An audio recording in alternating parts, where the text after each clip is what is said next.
Hola amigos de SQL, bienvenidos a otro vídeo del canal. Hoy vamos a hablar de los Always On autónomos o Contained Always On, se diría en inglés. Esto es una nueva funcionalidad que se ha introducido en las últimas versiones de SQL Server y que nos va a permitir crear unos Always On que, al parte de las bases de datos de usuario que contenían los Always On normales de siempre, van a contener también metadatos del propio servidor, van a contener bases de datos de sistema. En concreto, van a contener la master y la MSDB, toda la información de logins y toda la información de jobs. Vamos a ponernos en contexto.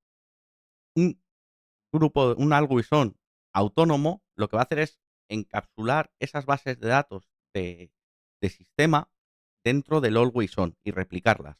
Pero no va a replicar nuestra propia master y nuestra propia MSDB, sino que va a crear unas exclusivas para ese Always On.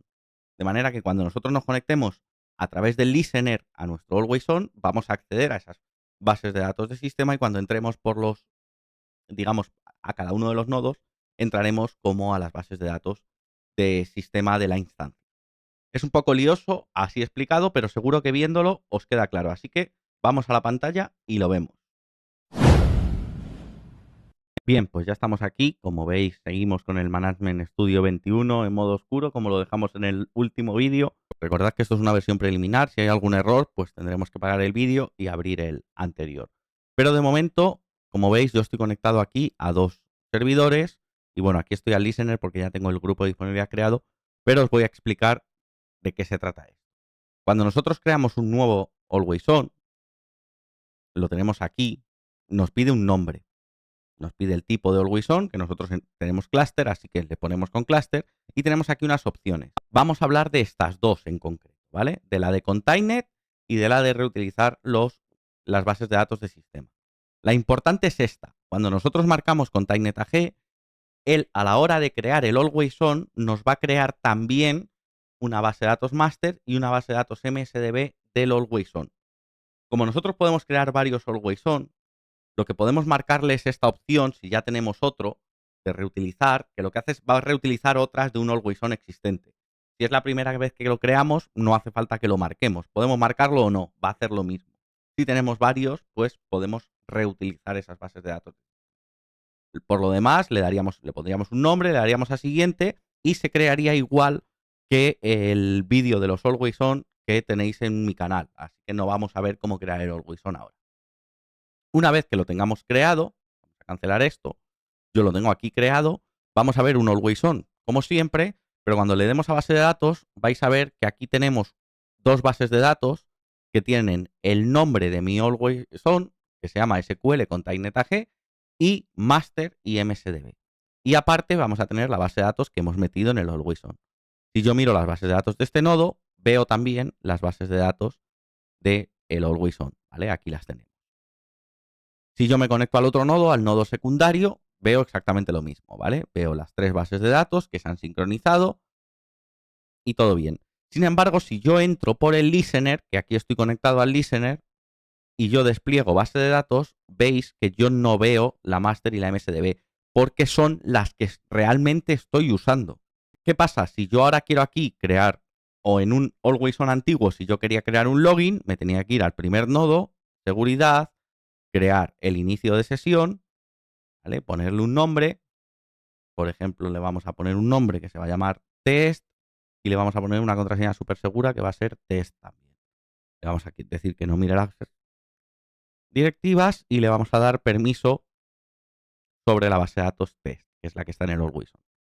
Cuando yo hacía esto, yo aquí, si refresco, vamos a verlo, que tengo mi usuario test, ¿vale? Aquí está, ahí lo tenemos. Si yo me meto en mi base de datos test, perdonad, tengo ahí mi login test. Si yo me meto en la base de datos test en seguridad, yo tengo aquí mi usuario test, ahí lo podéis ver. Y si me voy al nodo secundario, vamos a minimizar el primario, si me voy al nodo secundario, en la base de datos test, seguridad, usuarios, ahí tengo mi usuario test. Pero ¿qué pasa con este usuario en este servidor que está huérfano? Porque si me voy a seguridad, en inicios de sesión, no tengo el login, ¿vale? Le podemos dar aquí a refrescar para que veáis que le he dado y no tengo el login.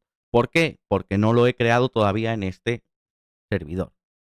Está en la master del servidor principal, pero no está en la master del secundario. Tendría que crearlo conservando el SID del usuario principal para que no se quede huérfano con el procedimiento almacenado SPG Reblogin que nos da Microsoft o manualmente.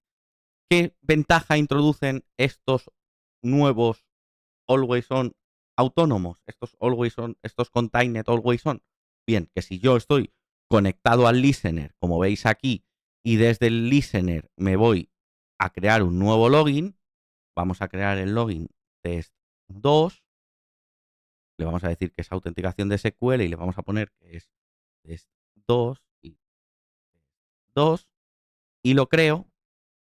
Este login se va a crear en mi base de datos master del Always On. Entonces, si yo me vengo aquí a seguridad, refresco los inicios de sesión, yo no veo que ese login exista. ¿Vale? Vamos a volver a refrescar. Yo no veo ese login. No existe. Para mí ese login conectado al servidor no existe. Solo lo veo cuando estoy conectado al listener. Pero a cambio, este login me sirve para los dos nodos. No tengo que andar creándolos de uno a otro. Yo directamente conectado al listener puedo crear una vez los logins. Lo mismo nos va a pasar con los jobs de la gente. Recordad que aquí también teníamos una MSDB, con lo cual todo lo que yo cree en el agente conectado al listener se va a crear en los dos nodos, pero se va a crear en la MSDB del Always On, con lo cual solo lo voy a ver cuando esté conectado al listener. A cambio, tenemos un pequeño problema, por así decirlo. Si recordáis, cuando yo me conecto al listener de un Always On tradicional, yo veo tanto las bases, y soy un usuario sysadmin, yo veo tanto las bases de datos que están en el listener como las que no. Bueno, pues esto en el Always On autónomo, en los Contained Always On, no pasa. Yo tengo en mi nodo principal, mirad que este es mi nodo principal, tengo más bases de datos que no están en el Always On, y cuando me conecto al listener, aunque estoy conectado con el usuario SA, solo veo la base de datos que está. Como veis, tiene sus cosas buenas y sus cosas malas. A mí, sinceramente, me gusta. Hay que acostumbrarse, una vez montado el Always On, a trabajar con el listener, pero a cambio nos simplifica muchísimo la vida a los administradores de base de datos. Con lo cual, a mí es una nueva tecnología que me gusta bastante. No la tengo en producción, aún estoy probándola, pero es bastante prometedora. Si descubro cositas nuevas, os las iré contando por aquí. Y nada más, dejadme un me gusta, suscribiros al canal si aún no lo habéis hecho, ya sabéis que eso ayuda a que YouTube se lo enseñe a otra gente que también les pueda ayudar este vídeo como os ha ayudado a vosotros. Y lo que sí quería pediros una cosita, si queréis, si os apetece, aprovechad la cajita de comentarios para dejarme de qué queréis que hablemos en el siguiente vídeo. Y si habéis llegado hasta aquí, pues también me dejáis un saludo, que me gusta saber que habéis llegado hasta el final de los vídeos. Nada más, nos vemos por aquí. Recordad que tenemos la comunidad SQL Server Español en Telegram abierta para todos vosotros también. Podéis uniros y preguntar vuestras dudas, que siempre habrá alguien que os conteste. Hasta luego.